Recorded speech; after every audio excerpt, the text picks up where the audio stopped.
Je m'appelle Isaac, j'ai 30 ans. Né dans une entreprise de construction familiale qui est devenue ma prison. Depuis l'enfance, j'ai vu mon frère Max jouir de la liberté tandis que j'assumais les responsabilités. Tout a implosé lors d'un dîner de famille lorsque papa a prononcé ces mots accablants, « Tu as du travail pendant que ton frère en profite. » C'est aussi simple que ça. Si tu n'aimes pas ça, va-t'en. Le pire, maman acquiesçait. Alors j'ai calmement répondu, « Très bien.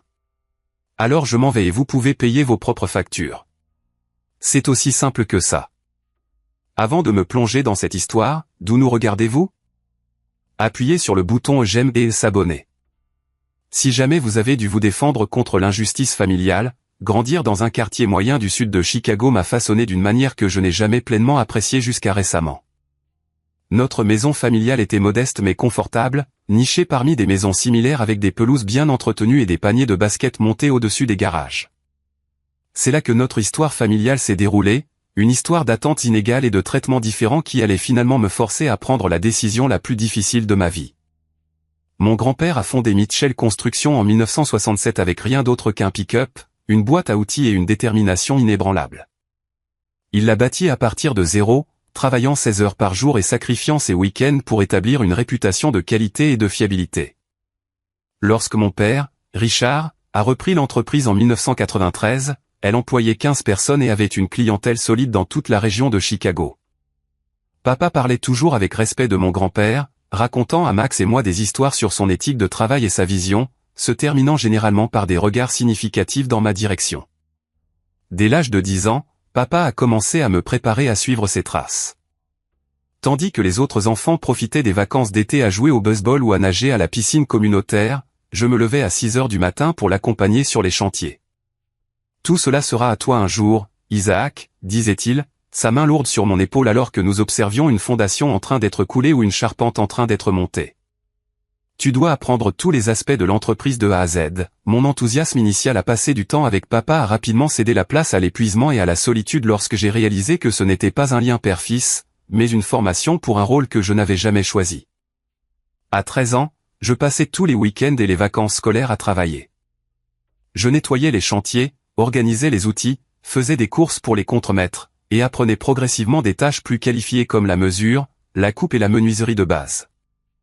Pendant ce temps, Max, de seulement 2 ans mon cadet, passait ses étés dans des camps sportifs, des soirées pyjama, et plus tard des voyages en voiture avec des amis. Sa chambre se remplissait de trophées de football et de baseball, tandis que la mienne accumulait des gants de travail usés aux doigts. Ton frère n'est pas fait pour l'entreprise, expliquait papa lorsque je remettais occasionnellement en question la disparité. Tu as les gènes de Mitchell Construction. Tu devrais en être fier. Maman, toujours l'arbitre de la paix familiale, renforçait ce récit de manière plus douce. Isaac, mon chéri, tu es si responsable et mature pour ton âge. Max a besoin de plus de temps pour trouver sa voie. Ces mots étaient censés être un compliment, mais ils sonnaient creux lorsqu'ils excusaient un traitement préférentiel. Malgré mon emploi du temps chargé, j'ai maintenu une moyenne de 3,9 pendant tout le lycée. Les mathématiques et la physique me venaient naturellement, et je rêvais d'étudier l'ingénierie à l'université de l'Illinois ou même au MIT. J'ai secrètement rempli des candidatures pendant ma dernière année, l'espoir grandissant lorsque les lettres d'acceptation sont arrivées avec des offres de bourse. Cet espoir s'est envolé lors d'un dîner spécial que papa a organisé lorsque ces dossiers d'acceptation sont arrivés. L'université est une perte de temps pour quelqu'un avec ton expérience pratique, a-t-il déclaré. Tu en sais déjà plus sur la construction que ces professeurs avec leurs connaissances théoriques. L'entreprise a besoin de toi maintenant. Il a exposé son plan, j'allais commencer à temps plein immédiatement après l'obtention de mon diplôme, en passant par tous les départements. Dans 5 ans, nous discuterions d'un partenariat.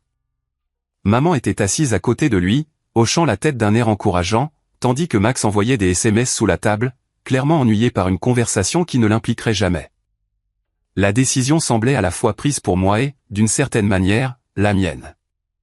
La fierté et le fait d'être investi de l'héritage familial se mêlaient à la déception d'abandonner mes rêves d'ingénieur. Je me suis dit que l'université pouvait attendre. La famille passait avant tout. À 18 ans, je suis devenu employé à temps plein de Mitchell Construction, commençant dans les tranchées avec les ouvriers malgré des années d'expérience. Papa insistait pour que je gagne le respect plutôt que de l'obtenir grâce à notre nom de famille. J'ai travaillé plus dur que quiconque, arrivant le premier et partant le dernier, apprenant chaque astuce et technique de nos membres d'équipage vétérans. Au fil des ans, mes responsabilités ont grandi. À 23 ans, je gérais des projets. À 26 ans, je m'occupais des relations clients et soumissionnais de nouveaux contrats. L'entreprise est passée de 15 employés à 35 sous ma supervision, et nos revenus annuels ont doublé. Au cours de ces 12 années, Max a traversé la vie sur un chemin pavé de soutien parental et d'attente minimale. Il a fréquenté l'université du Wisconsin pendant 5 ans, changeant de majeur 3 fois avant d'obtenir un diplôme général en commerce. Papa a tout payé, frais de scolarité, appartement, voiture, même un semestre à l'étranger à Barcelone. Cela s'est transformé en une année complète lorsque Max a affirmé qu'il se cherchait. Après l'université, Max a passé 2 ans à explorer des options de carrière, ce qui signifiait essayer des emplois pendant quelques mois avant de démissionner lorsqu'il devenait trop exigeant. Puis sont venues les tentatives de start-up. Un service de livraison de produits alimentaires spécialisés qui a échoué après 6 mois, suivi d'un site web d'articles de sport de collection qui n'a jamais été lancé malgré un investissement familial de $20 000. Chaque échec n'a pas été accueilli par une responsabilisation, mais par la compréhension parentale.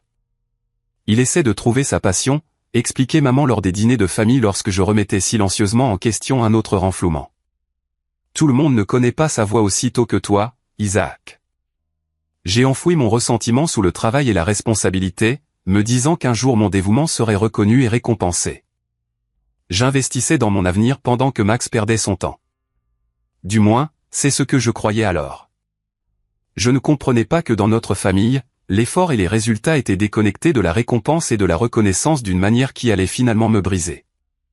Vers la fin de ma vingtaine, je dirigeais essentiellement Mitchell Construction tandis que papa se retirait progressivement des opérations quotidiennes. Il détenait toujours le titre de PDG et prenait les décisions finales sur les contrats importants.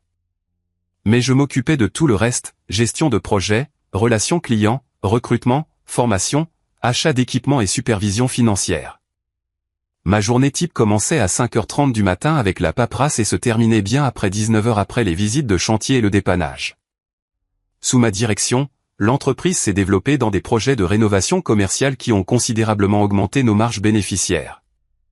J'ai introduit un logiciel de gestion de projet moderne qui a rationalisé nos opérations et réduit les retards coûteux.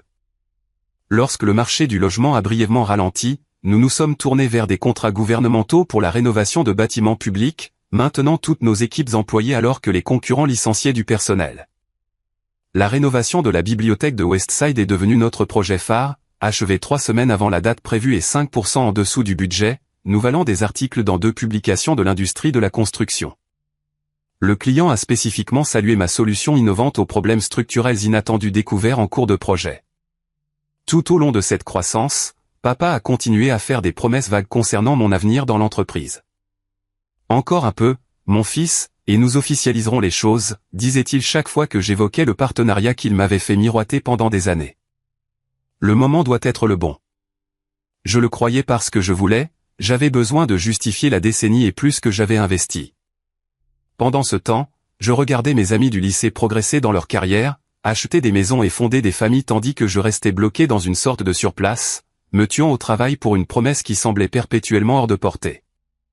Puis vint la bombe. Après sa dernière entreprise ratée, un club de voyage exclusif qui s'était effondré après avoir perçu des frais d'adhésion auprès de ses amis de l'université, Max est revenu à Chicago. Une semaine plus tard, papa a convoqué une réunion de l'entreprise. Je suis fier d'annoncer que Max rejoindra Mitchell Construction en tant que vice-président exécutif du développement commercial, a annoncé papa aux employés rassemblés, son bras autour des épaules de Max. Son diplôme en commerce et son expérience entrepreneuriale le rendent parfaitement adapté pour aider cette entreprise à passer au niveau supérieur. Je suis resté figé au fond de la pièce, complètement aveuglé. Le poste décrit par papa était nouvellement créé, avec des responsabilités directement tirées de mon domaine. Pire encore, j'ai découvert plus tard que le salaire de départ de Max égalerait presque le mien, une rémunération qu'il m'avait fallu 12 ans pour atteindre. Lorsque la réunion s'est dispersée, j'ai tiré papa dans son bureau. Qu'est-ce qui se passe? Nous n'avons jamais discuté de ça. Nous n'avons pas besoin d'un vice-président exécutif de quoi que ce soit et Max n'a aucune expérience en construction.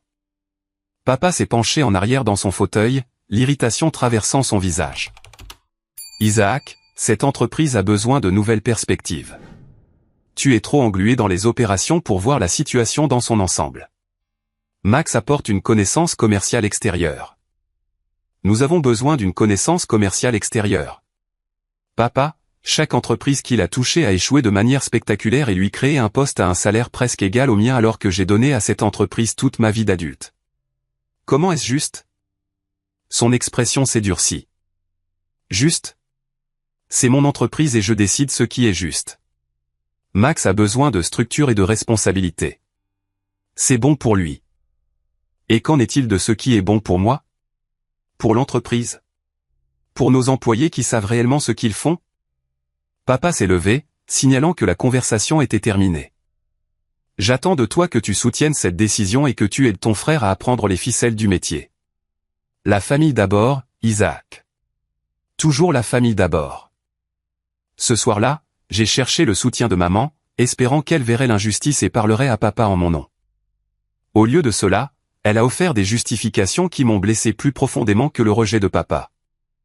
Chérie, toi et Max êtes juste différents, a-t-elle dit, me tapotant la main sur son îlot de cuisine pendant qu'elle préparait le dîner.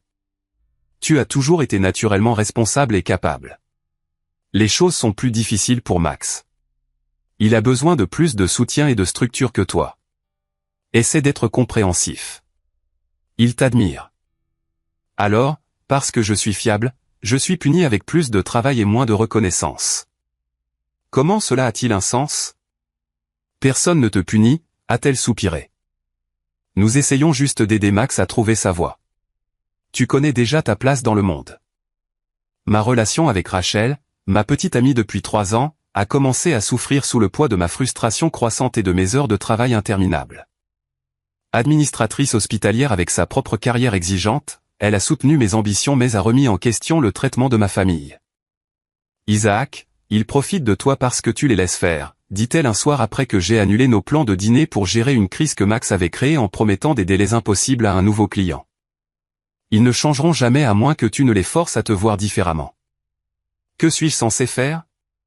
Abandonner 12 ans de travail? Cette entreprise est mon avenir. Elle me regarda avec des yeux tristes. Est-ce le cas?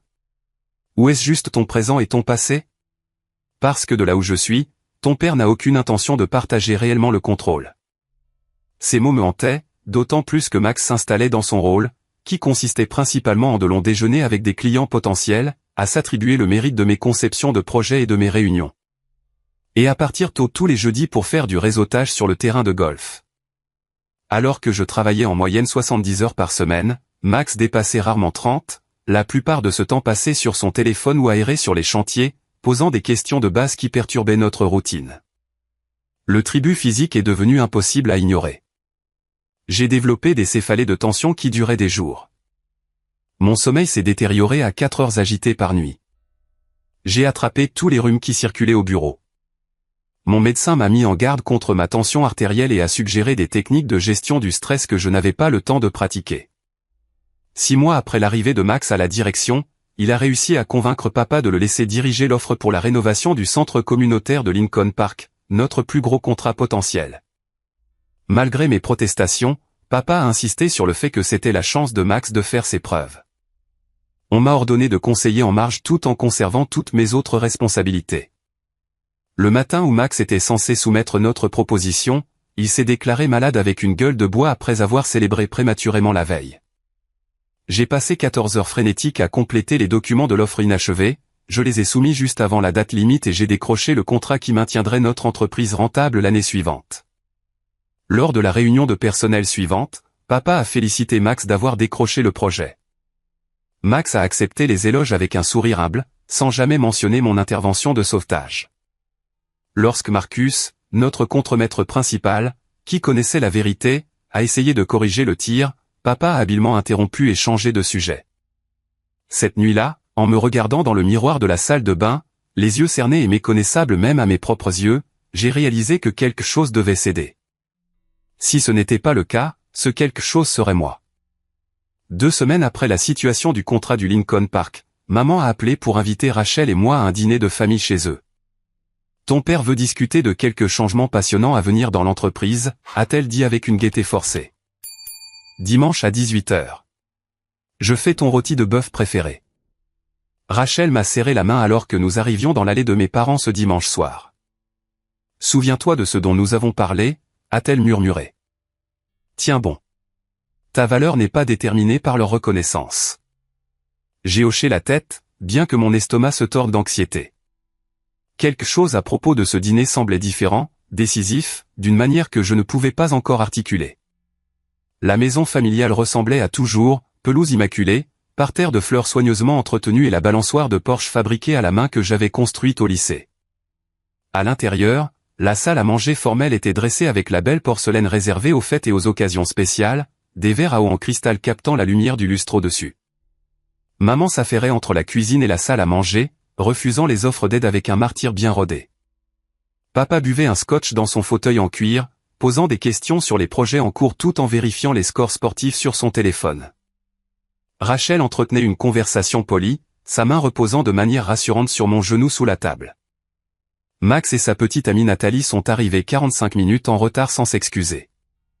Le trafic était fou, a-t-il annoncé, se servant au chariot-bar. Nathalie a fait des baisers aériens à tout le monde avant de raconter une histoire sur une célébrité qu'elle avait aperçue au brunch.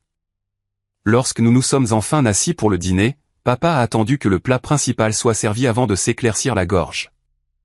J'ai réfléchi à l'avenir de Mitchell Construction.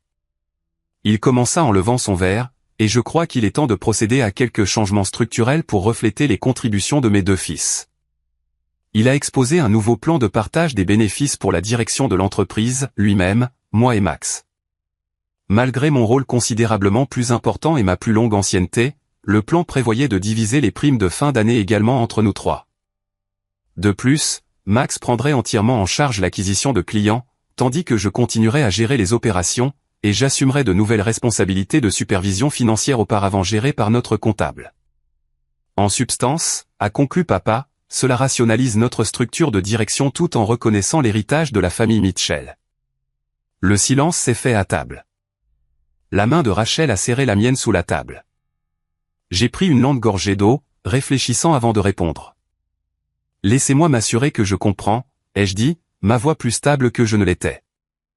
Max, qui est dans l'entreprise depuis 6 mois, recevra la même part des bénéfices que moi, qui y travaille depuis 12 ans.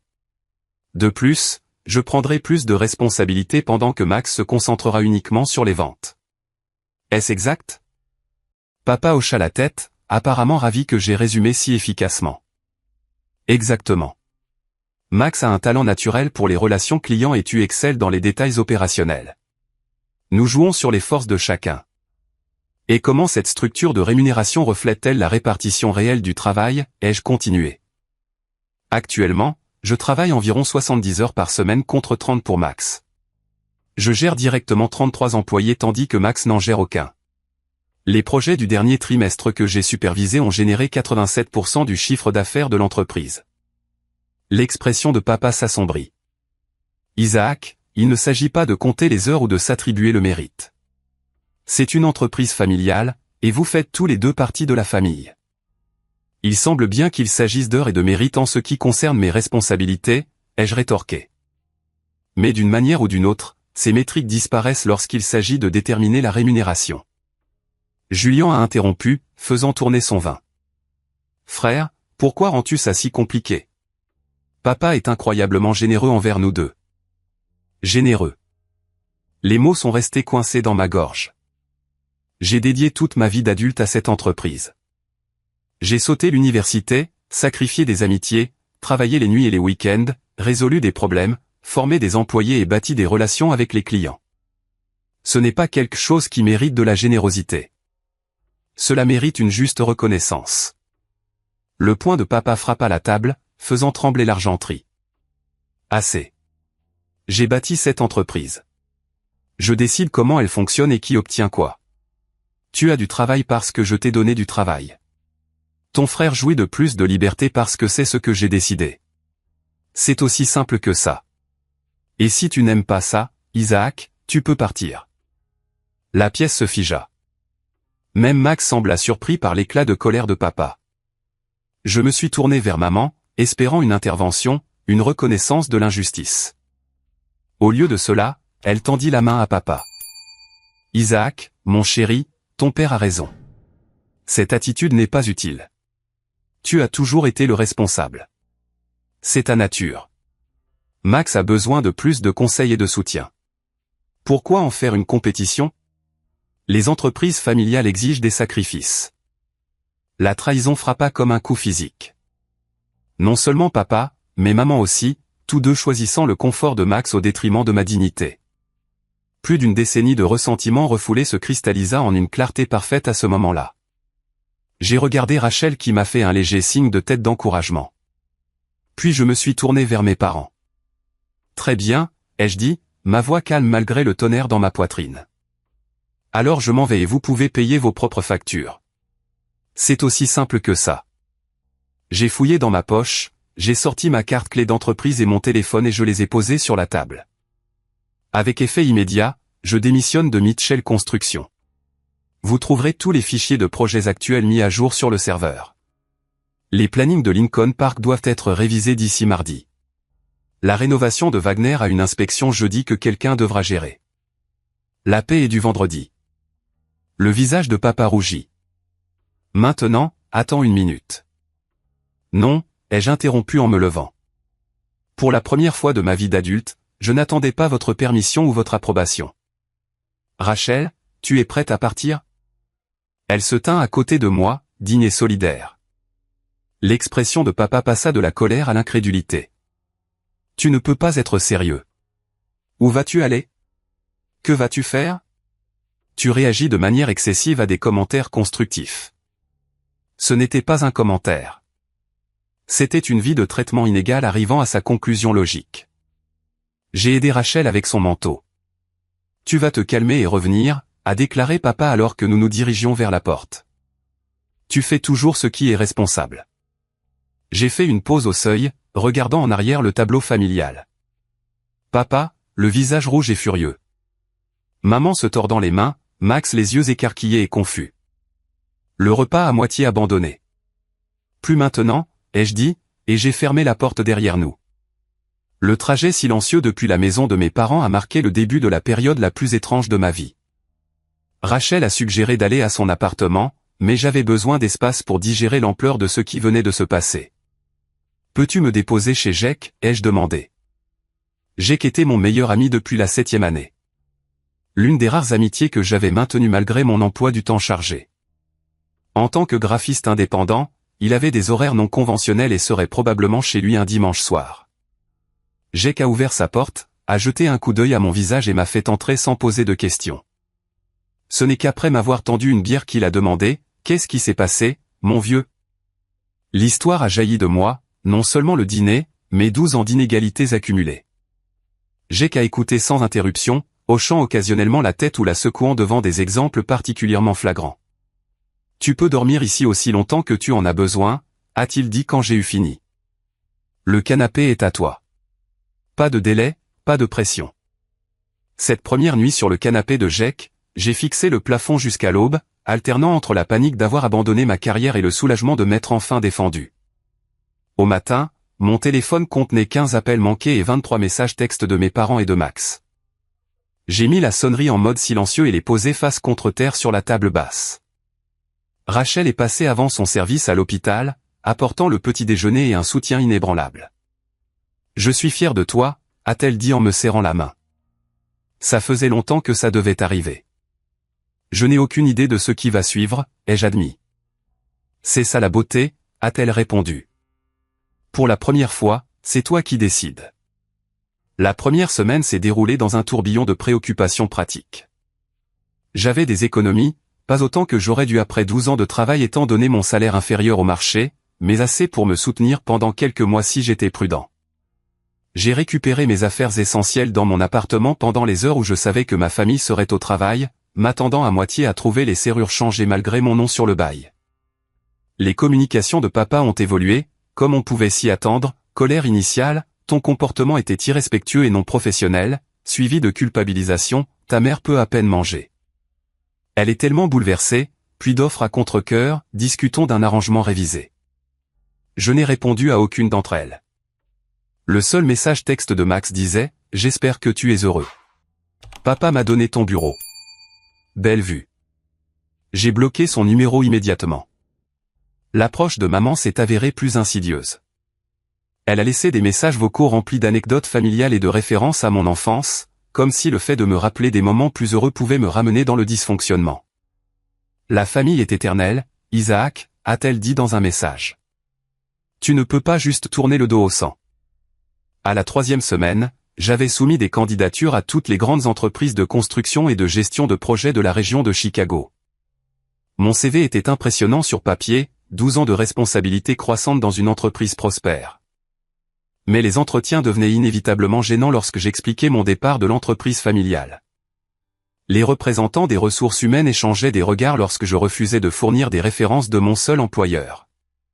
Vos qualifications techniques sont excellentes, a déclaré un responsable du recrutement, mais nous sommes préoccupés par les circonstances de votre départ de Mitchell Construction. Les entreprises familiales sont compliquées. Nous aurions besoin de l'assurance que cette situation ne vous suivra pas ici. Traduction, il craignait l'influence de mon père dans la communauté de la construction de Chicago, très unie. Ils avaient raison de s'inquiéter. Au bout de 2 mois, mes économies ont diminué de façon alarmante.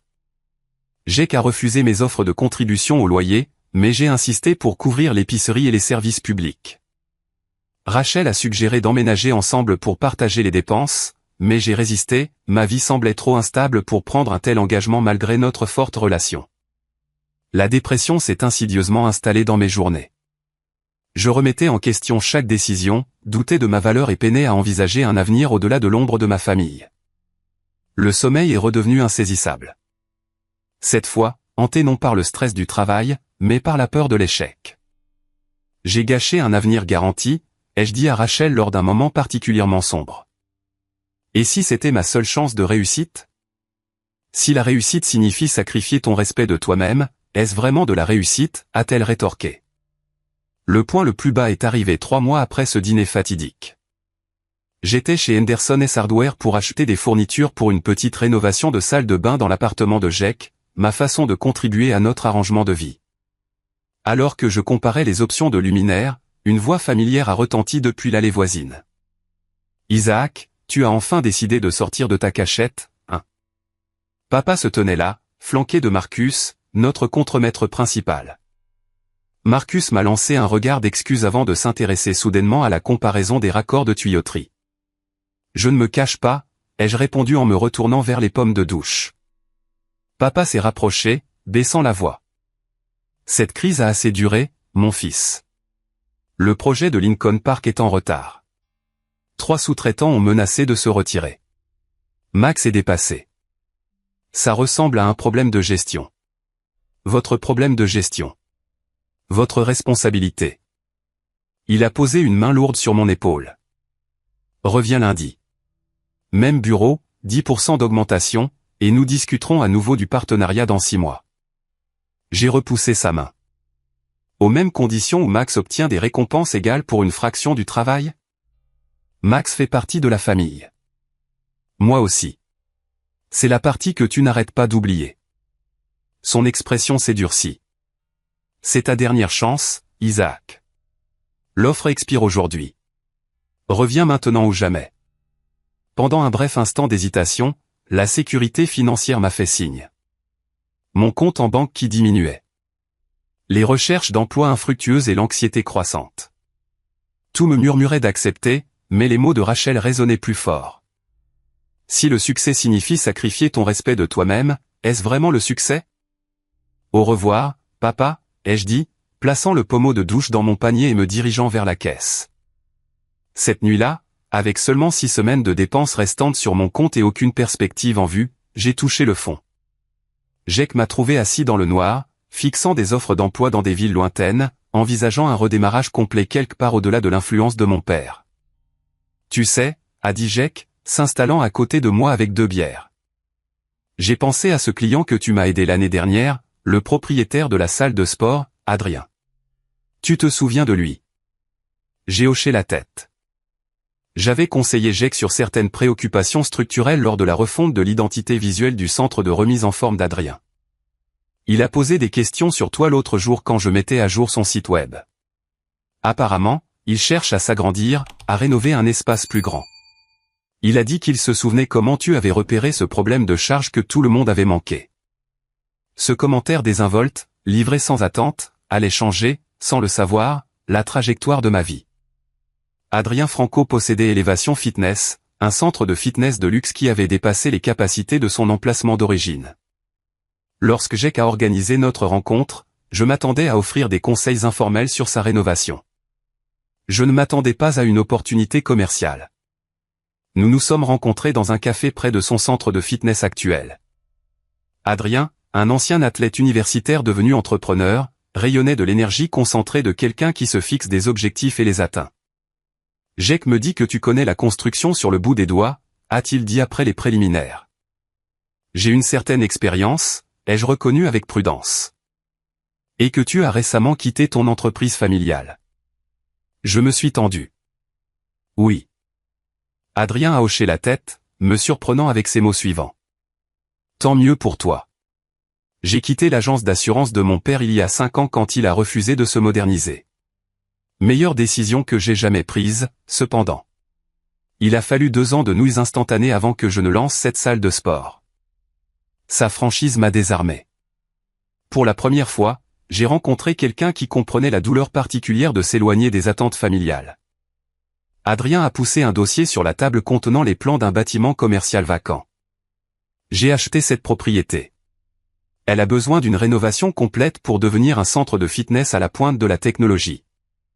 Les entrepreneurs avec qui j'ai parlé veulent soit tout démolir, ce que je ne peux pas me permettre, soit faire des corrections cosmétiques qui ne résoudront pas les problèmes structurels. Que cherchez-vous exactement, ai-je demandé, notant déjà plusieurs inefficacités dans les plans préliminaires. Quelqu'un qui voit ce que cela pourrait être. Quelqu'un qui comprend la construction mais pense au-delà des approches conventionnelles. Il a fait une pause. Quelqu'un comme vous. D'après ce que j'ai vu lors de cette réunion de branding l'année dernière. Au cours des 2 heures suivantes, nous avons discuté des possibilités pour l'espace. J'ai esquissé des aménagements alternatifs, suggéré des matériaux écologiques qui permettraient d'économiser de l'argent à long terme et identifié des moyens de préserver le caractère du bâtiment tout en modernisant sa fonctionnalité. Au fur et à mesure que nous terminions, Adrienne a fait une proposition inattendue. J'ai besoin d'un entrepreneur en qui je peux avoir confiance pour ce projet, mais j'ai aussi besoin d'un partenaire commercial pour l'avenir. J'ai des plans pour 3 autres sites si cette expansion réussit. J'ai du capital et une clientèle. Vous avez une expertise en construction qui me manque. Que penseriez-vous de créer une entreprise ensemble? L'offre m'a stupéfié. Vous me connaissez à peine. Je connais assez. Je sais que vous avez repéré un problème structurel majeur en 5 minutes que 3 autres entrepreneurs ont manqué. Je sais que vous avez renoncé à un héritage garanti parce que vous avez valorisé votre valeur. Je sais que vous pensez différemment la construction d'espace. Il a haussé les épaules. Parfois, les meilleurs partenariats commencent par un instinct. Nous avons convenu d'une 2e réunion avec des discussions plus formelles. Rachel m'a aidé à préparer une proposition commerciale en recherchant des structures de petites entreprises et des accords de partenariat. Jake a offert son canapé aussi longtemps qu'il faudrait pour que cela devienne quelque chose de réel. 1 semaine et 4 réunions plus tard, Franco Mitchell Construction est devenue officielle. Une entreprise de rénovation spécialisée dans les transformations commerciales durables. Adrienne a obtenu un prêt pour petites entreprises avec sa propriété comme garantie et Rachel a co-signé un prêt personnel qui m'a donné un capital de démarrage pour égaler l'investissement d'Adrienne. Nous avons loué un petit bureau au-dessus d'une imprimerie et acheté un camion d'occasion avec le logo de l'entreprise conçu par Jake. Notre premier projet serait la rénovation de la salle de sport d'Adrienne avec un calendrier agressif de 3 mois et un budget serré. En cas de succès, cela nous servirait de pièce de portfolio pour attirer plus de clients. Le jour où nous avons signé nos papiers de partenariat, j'ai reçu un autre SMS de papa. L'offre est toujours valable si tu reviens à la raison. L'entreprise familiale appartient à la famille. Je n'ai pas répondu, mais pour la première fois, le message a provoqué de la détermination plutôt que du doute. Travailler pour moi-même a révélé des capacités que je ne savais pas posséder. Sans l'ombre de mon père, je prenais des décisions avec confiance et rapidité. Mes années d'expérience se sont traduites par des flux de travail efficaces et des solutions créatives aux défis inévitables de la construction. Le sens des affaires d'Adrienne complétait parfaitement mes connaissances techniques. Il s'occupait de l'acquisition de clients et de la gestion financière tandis que je supervisais les travaux de construction réels. La rénovation de la salle de sport a progressé rapidement. J'ai embauché 2 ouvriers qualifiés qui avaient récemment été licenciés d'une plus grande entreprise, en leur payant des salaires équitables et des heures raisonnables, l'opposé de la façon dont mon père traitait nos équipes. Lorsque nous avons rencontré des problèmes électriques inattendus derrière un vieux mur, j'ai développé une solution de contournement qui a permis d'économiser des milliers de dollars sans compromettre la sécurité. La nouvelle s'est vite répandue. Un propriétaire de café qui s'entraînait à la salle de sport d'Adrienne nous a engagés pour rénover son 2e emplacement. Un hôtelier de boutique nous a demandé de soumissionner pour la conversion d'un vieil immeuble d'appartement. Au 4e mois, nous avions terminé le projet de la salle de sport dans les délais et en dessous du budget, et nous avions des contrats pour 3 autres rénovations. Le plus satisfaisant a été l'appel que j'ai reçu de Marcus, l'ancien contremaître principal de mon père depuis 15 ans. L'entreprise s'effondre, Isaac, dit-il, ton père gère tout de manière excessive, Max fait des promesses que nous ne pouvons pas tenir, et le moral est au plus bas. 3 d'entre nous pensent à partir. Y a-t-il une chance que vous ayez besoin de membres d'équipage expérimentés? Au 6e mois, Franco Mitchell employait 7 personnes, dont Marcus et Tina, notre ancienne responsable de bureau, qui a apporté une précieuse connaissance institutionnelle et des relations clients.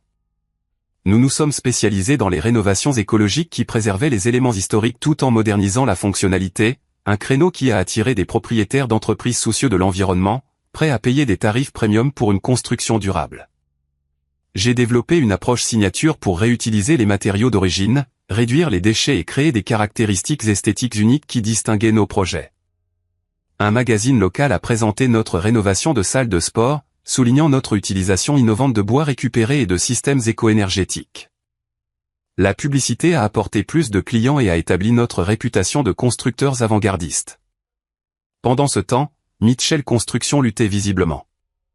Des contacts de l'industrie ont signalé des retards, des problèmes de qualité et des plaintes de clients. Le projet du centre communautaire de Lincoln Park, celui que j'avais sauvé avant de partir, a dépassé considérablement le budget et faisait face à d'éventuels litiges pour violation de contrat. Papa travaillait 80 heures par semaine, essayant de gérer ce que j'avais géré auparavant. Tandis que Max passait, dit-on, plus de temps à trouver des excuses qu'à trouver des solutions, Rachel m'a soutenu à chaque étape de cette transition. Notre relation s'est renforcée à mesure que j'établissais des limites de travail plus saines. Fini les semaines de 70 heures où les rendez-vous manquaient. Nous nous réservions les dimanches, quels que soient les délais des projets. Lorsqu'elle s'est vue offrir une promotion à la direction de l'administration hospitalière, j'ai soutenu avec enthousiasme son avancement professionnel, quelque chose que mon ancien moi, accro au travail, aurait trouvé impossible. Après 6 mois d'arrangement, j'ai réalisé que j'avais construit plus qu'une entreprise. Je construisais une vie selon mes propres termes, une vie avec équilibre, but et relations basées sur le respect mutuel plutôt que sur l'obligation. La fondation était plus solide que tout ce que j'avais jamais créé chez Mitchell Construction. 9 mois après avoir quitté l'entreprise familiale, Franco Mitchell Construction s'était établi comme une firme boutique respectée avec un portefeuille croissant de projets réussis. Nous avions étendu à 12 employés, déménagé dans de plus grands bureaux et maintenu une liste d'attente de projets qui nous permettait d'être sélectifs quant aux rénovations que nous acceptions. J'avais largement évité les nouvelles concernant Mitchell Construction, me concentrant plutôt sur la construction de quelque chose de positif. Mais la communauté de la construction de Chicago est petite, et les rumeurs ont finalement atteint mes oreilles par l'intermédiaire de fournisseurs et de sous-traitants mutuels. Mitchell vient de perdre l'appel d'offres du complexe de bureaux de Parkview, m'a informé Marcus un après-midi. Le 3e grand contrat qu'ils ont perdu en 2 mois. J'ai pris note de l'information sans commentaire, mais j'ai ressenti en privé un mélange complexe de justification et d'inquiétude. C'étaient des gens avec qui j'avais travaillé pendant des années, même si la direction m'avait traité injustement. Puis vint l'appel que j'avais à la fois attendu et redouté. Le nom de papa est apparu sur mon téléphone un mardi matin alors que je révisais les plans d'un projet de réaffectation adaptative convertissant un entrepôt en atelier d'artiste. Contre mon meilleur jugement, j'ai répondu « Bonjour, Isaac ». La voix de papa semblait fatiguée, dépourvue de son ton autoritaire habituel. Nous devons parler du développement de Westridge. Le client menace de résilier notre contrat à moins que tu ne supervises personnellement la refonte du projet. Westridge était un client de longue date qui avait travaillé exclusivement avec moi sur leur projet précédent. Je me doutais qu'il pourrait avoir des difficultés avec la transition après mon départ. Je ne travaille plus pour Mitchell Construction, ai-je répondu calmement. Il ne s'agit pas d'emploi. Il s'agit de sauver un contrat de 3 millions de dollars qui permettra à 20 personnes de travailler tout l'hiver. Je demande un arrangement de consultation. Tes conditions. Mon ancien moi aurait capitulé immédiatement, privilégiant les besoins de l'entreprise à mes limites. Le nouveau moi a reconnu la tactique de manipulation. Je suis désolé, mais j'ai des engagements envers mes propres clients et employés maintenant. Je suggérerais d'engager un chef de projet externe ayant une expérience similaire. La frustration de papa a explosé. Bon sang, Isaac. C'est l'héritage de ta famille. Tu lui tournes le dos. Ton orgueil vaut-il la peine de regarder tout ce que ton grand-père a bâti s'effondrer? Il ne s'agit pas d'orgueil, ai-je répondu calmement. Il s'agit de respect pour moi-même et pour les contributions que j'ai faites et qui ont été constamment sous-évaluées. Je vous souhaite bonne chance avec Westridge. J'ai raccroché en me sentant plus fort que je ne l'avais prévu. Établir des limites avec mon père ne déclenchait plus de culpabilité ou d'anxiété. Progrès. 2 semaines plus tard, les nouvelles de l'industrie ont confirmé ce que les rumeurs avaient suggéré, Mitchell Construction avait perdu le contrat Westridge ainsi que 2 autres projets majeurs. Leur effectif avait diminué de 30% en raison de licenciements et de démissions. Une publication commerciale locale a publié un article sur les défis de la succession dans les entreprises de construction familiale, utilisant Mitchell comme exemple édifiant. Puis vint la nouvelle qui m'a vraiment surpris. Maman a appelé Rachel plutôt que de me contacter directement. Elle dit qu'ils vendent la maison, a rapporté Rachel après leur conversation. L'entreprise de ton père dépose son bilan selon le chapitre 11 pour restructuration, pas pour liquidation, mais c'est grave. Et Max, ai-je demandé, la première fois que je prononçais son nom depuis des mois. Apparemment, il est parti au Colorado avec Nathalie quand les choses ont commencé à se détériorer. Il travaille dans la station de ski de son ami ou quelque chose comme ça. L'information me pesait lourdement sur la poitrine. Malgré tout, je n'avais jamais souhaité la ruine financière à mes parents. La maison était dans notre famille depuis 3 générations. Une semaine plus tard, j'ai aperçu maman au marché des agriculteurs, l'air visiblement plus mince et plus âgé. Elle m'a vu aussi, hésitant avant de m'approcher. Isaac, a-t-elle dit simplement. Tu as bonne mine. Toi aussi, ai-je menti poliment. Elle a désigné ma chemise d'entreprise avec le logo Franco Mitchell. Ton entreprise marche bien. On entend de bonnes choses. Oui, nous sommes occupés. Un silence gêné s'étira entre nous, empli d'une histoire inexprimée. Ton père n'admettrait jamais cela, a-t-elle finalement dit, mais te perdre a été la pire erreur qu'il ait jamais commise. Pas seulement pour l'entreprise, mais pour notre famille. Ses yeux se remplirent de larmes. J'aurais dû te défendre ce soir-là. Et bien des soirs avant cela. Cette petite reconnaissance, la première que l'un ou l'autre parent m'avait offerte, ouvrit une porte que j'avais supposée fermée à jamais. 2 jours plus tard, j'ai suggéré à Rachel que nous invitions mes parents à dîner à notre appartement. Pas nécessairement pour la réconciliation, ai-je précisé, mais pour les écouter, pour voir s'il y a une voie à suivre, même si ce n'est qu'une interaction civile. Rachel m'a serré la main. Je pense que c'est sain. Les limites ne signifient pas forcément une rupture permanente. Le dîner fut d'abord tendu, alourdi par des mois de séparation et des années de tension sous-jacente. Papa paraissait physiquement diminué. Sa posture confiante avait été remplacée par les épaules affaissées de quelqu'un portant un fardeau trop lourd. Il s'éclaircit la gorge après quelques banalités, il s'éclaircit la gorge. Je te dois des excuses, Isaac. Des excuses importantes. Les mots semblaient physiquement difficiles à prononcer pour lui. J'ai tenu tes contributions pour acquises. J'ai favorisé Max à tes dépens. J'ai manqué de reconnaître ta valeur avant que tu ne partes. Maman lui prit la main, ajoutant, nous t'avons tous les deux fait défaut, mon chéri. Nous avons justifié un traitement inégal en nous disant que c'était ce dont chacun de vous avait besoin. Nous nous sommes trompés. Papa continua, sa voix inhabituellement émue. L'entreprise est en difficulté. De graves difficultés. Sans ta gestion, les projets ont pris du retard. Les clients sont partis. Les erreurs se sont multipliées. Nous sommes en restructuration par le biais d'une faillite. Mais, il déglutit difficilement, nous pourrions tout perdre ce que ton grand-père a construit. La vulnérabilité à nu de mon père autrefois invincible me frappa profondément. Ce n'était pas de la manipulation ou une ruse pour récupérer mon travail. C'était une véritable dévastation. Et Max, ai-je demandé. L'expression de maman se crispa. Il est parti quand l'entreprise a commencé à avoir des difficultés. Il a dit que la gestion d'entreprise n'était pas vraiment son truc. Il travaille dans la station d'un ami à Aspen. Bien sûr, il l'était. Quels sont vos projets maintenant, ai-je demandé. Réduire considérablement la taille. Se concentrer sur des projets résidentiels plus petits si nous pouvons maintenir l'entreprise à flot grâce à la restructuration. Vendre la maison pour payer les créanciers. Papa fit une pause. J'ai 63 ans, trop vieux pour recommencer, trop jeune pour prendre ma retraite sans rien. La conversation se poursuivit dans la soirée, plus honnête que toute autre que nous n'avions jamais eue. Ils posèrent des questions sur mon entreprise, réellement intéressés plutôt que compétitifs. Ils reconnurent des cas spécifiques où ils m'avaient traité injustement.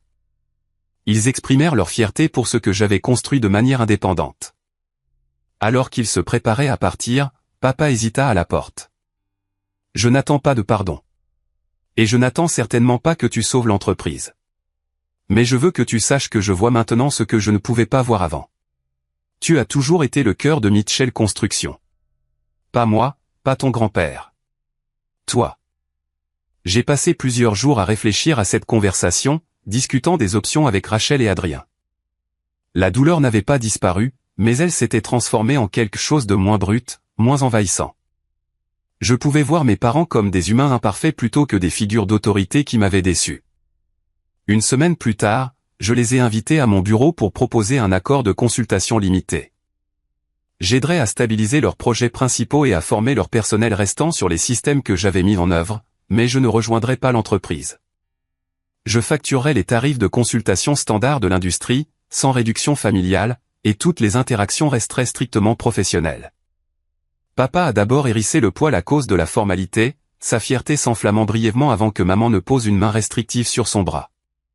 Ces conditions sont plus que justes, a-t-elle dit fermement. Nous sommes reconnaissants de toute l'aide que vous êtes prêts à apporter. Au cours des 3 mois suivants, j'ai passé 10 heures par semaine chez Mitchell Construction, aidant à réorganiser les flux de travail des projets et formant l'équipe réduite aux pratiques de gestion efficaces. J'ai maintenu des limites claires, partant précisément à l'heure prévue, quelle que soit la quantité de travail non terminé. Lorsque papa retombait occasionnellement dans ses vieilles habitudes d'attente, je lui rappelais calmement nos conditions convenues. Progressivement, l'entreprise s'est stabilisée, pas à sa taille d'origine, mais à un niveau durable qui pouvait soutenir mes parents jusqu'à la retraite si elle était gérée avec soin. Ils ont vendu la maison familiale, déménageant dans un condo plus petit qui convenait mieux à leurs circonstances actuelles. Le plus surprenant, ces interactions limitées ont jeté les bases d'une guérison personnelle. Le contexte professionnel a supprimé les déclencheurs émotionnels, permettant la formation de nouveaux schémas d'interaction. Papa a commencé à demander des conseils plutôt qu'à donner des directives. Maman a cessé de trouver des excuses pour le traitement inéquitable. 1 an après avoir pris mes distances, j'avais non seulement bâti une entreprise prospère, mais j'avais également établi quelque chose que je n'aurais jamais cru possible, une relation avec mes parents basée sur le respect mutuel plutôt que sur l'obligation et l'attente. 1 an après ce dîner de famille fatidique, ma vie personnelle et professionnelle avait complètement changé. Franco Mitchell Construction s'était établi comme une entreprise boutique de premier plan, spécialisée dans les rénovations commerciales durables. Nous employions 18 personnes à temps plein, avec une réputation grandissante en matière d'innovation de qualité et de pratiques commerciales éthiques. Mitchell Construction a survécu à sa restructuration après faillite, devenant un entrepreneur résidentiel plus petit, se concentrant sur les rénovations de cuisine et de salles de bain. Papa a continué à être le chef nominal de l'entreprise, mais avait commencé à former Marcus pour prendre en charge les opérations quotidiennes, quelque chose qu'il n'avait jamais envisagé avec moi malgré des années de dévouement de ma part. Nos relations familiales avaient évolué vers quelque chose que je n'aurais jamais cru possible. L'arrangement de consultation hebdomadaire avait finalement pris fin, mais il a établi une nouvelle base pour l'interaction. Maman et papa nous invitaient, Rachel et moi, à des dîners mensuels qui ne ressemblaient plus à des champs de mines de ressentiments inavoués. Nous avons d'abord gardé les conversations légères, construisant progressivement des échanges plus significatifs. Papa m'a surpris lors d'un de ces dîners, 6 mois après notre réconciliation prudente. Ton approche de la rénovation du bureau de Henderson était brillante, a-t-il dit, faisant référence à un projet que j'avais récemment achevé, en utilisant ces fenêtres d'usine d'origine comme cloisons intérieures. Je n'y aurais jamais pensé. Ta vision dépasse la mienne. Venant d'un homme qui avait passé des décennies à se positionner comme l'autorité ultime sur tout ce qui concernait la construction, cette reconnaissance représentait une croissance monumentale. Maman aussi avait changé, ne permettant plus le favoritisme ou ne trouvant plus d'excuses pour le traitement inégal.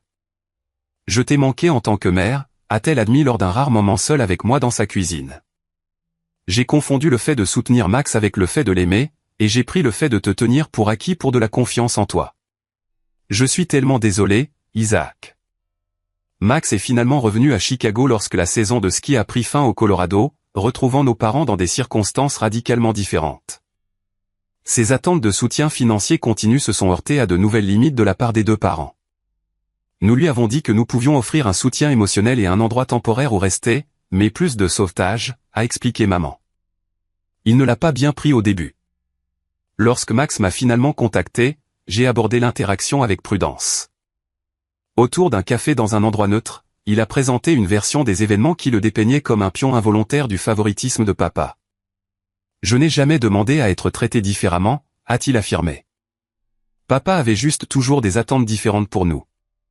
Le problème n'a jamais été que tu étais traité différemment, ai-je expliqué. C'est que la différence était fondamentalement injuste et que ni toi ni nos parents n'ont reconnu cette injustice. Notre relation est restée cordiale mais distante. Max n'avait pas encore démontré de croissance personnelle substantielle, mais je ne ressentais plus de colère envers lui. Ses choix et leurs conséquences lui appartenaient uniquement.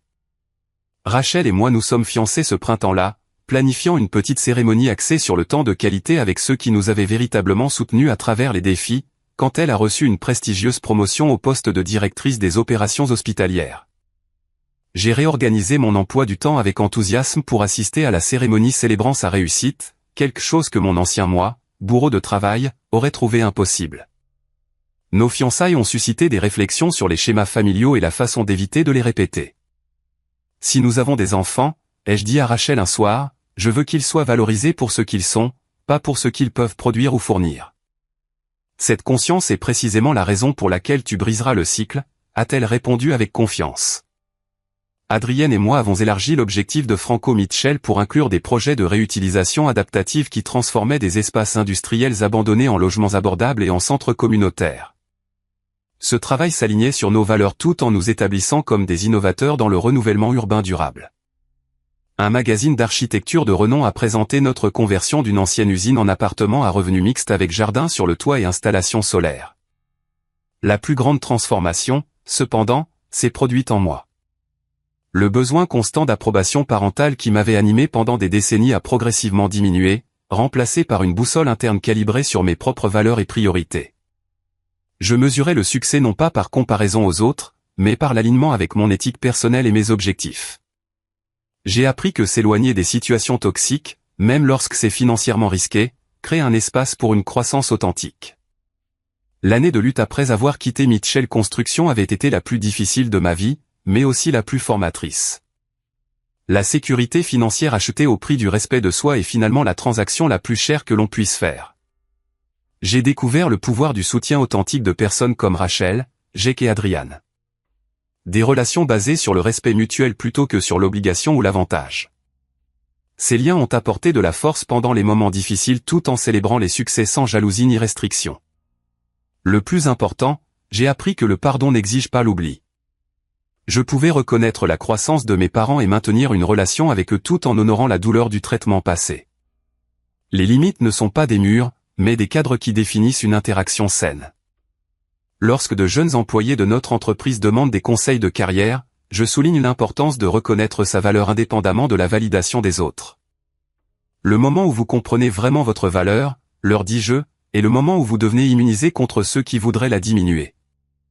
En regardant en arrière avec le recul de celui qui a traversé le ressentiment, la rupture et une reconstruction minutieuse, je peux maintenant voir mon parcours avec clarté. Parfois, il faut quitter ce qui semble sûr pour découvrir ce qui est vraiment durable. Parfois, les relations doivent se briser complètement avant de pouvoir être reconstruites sur des bases plus saines. Parfois, le choix le plus responsable est de s'en aller. Avez-vous déjà dû quitter une situation que d'autres s'attendaient à ce que vous enduriez?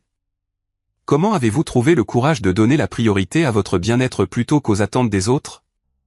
Partagez votre histoire dans les commentaires ci-dessous. Si cela vous a interpellé, veuillez appuyer sur le bouton j'aime et vous abonner pour entendre d'autres histoires de dépassement de l'injustice familiale. N'oubliez pas que votre valeur n'est pas déterminée par ceux qui ne la voient pas. Merci de votre écoute. Et puissiez-vous trouver la force d'écrire votre propre histoire, selon vos propres termes.